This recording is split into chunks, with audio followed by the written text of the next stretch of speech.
Alrighty, this is the very last part of 6.3 before we go on to the next chapter.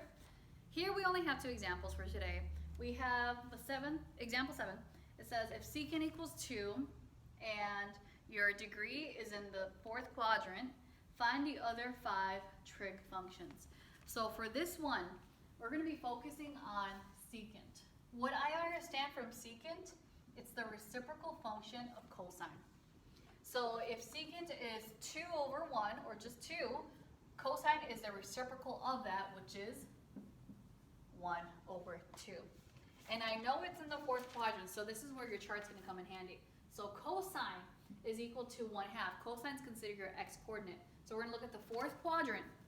It's that fourth one right here. We're going to look where we have 1/2. And that 1/2 right here, we have 1/2 comma radical 3 over 2. That means that degree that they're focusing on is 300. It's going to be one of the degrees on your unit circle. So just for reference here, I'm going to put 1/2 negative radical 3 over 2. So now we have our cosine. We can go ahead and find our sine. So if we have 1/2 for cosine, our sine is going to be the y-coordinate, which is negative radical 3 over 2. Our tangent, you are dividing the two numbers. So it's sine radical 3 over 2 divided by your cosine. And when you go ahead and divide that, you go ahead and multiply by the reciprocal, which is just 2 over 1, or just 2. This cancels out here, and you're left with negative radical 3 for your tangent. Now, the reciprocal functions, we go over here. We know that means that the sine, the reciprocal function for sine is cosecant, meaning you flip it. So you're going to get negative 2 over radical 3. There's a radical in denominator, so you want to go ahead and rationalize that. And you get negative 2 radical 3 over 3. And that is your cosecant. Tangent, I know it's the reciprocal of cotangent. So now, if it's negative radical 3, cotangent is negative 1 over radical 3. There's a radical denominator, so you go ahead and rationalize it. So you have negative radical 3 over 3. And that's your 6 trig functions. They're the main ones.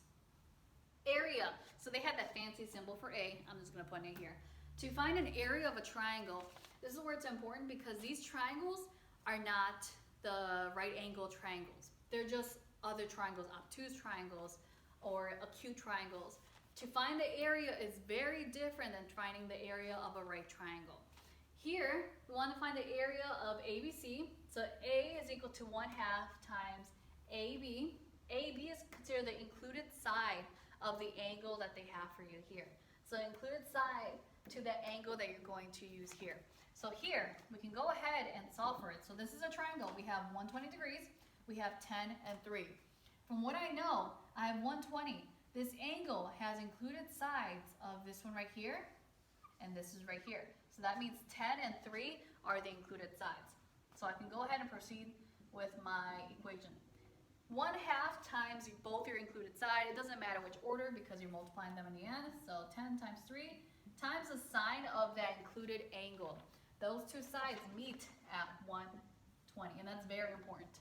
Because if it's 10 here and it's 5 there, you can't use that 5, it's not included side.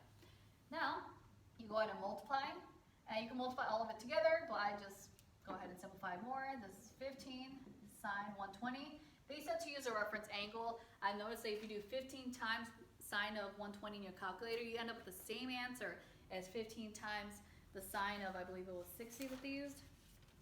I think it was like 60.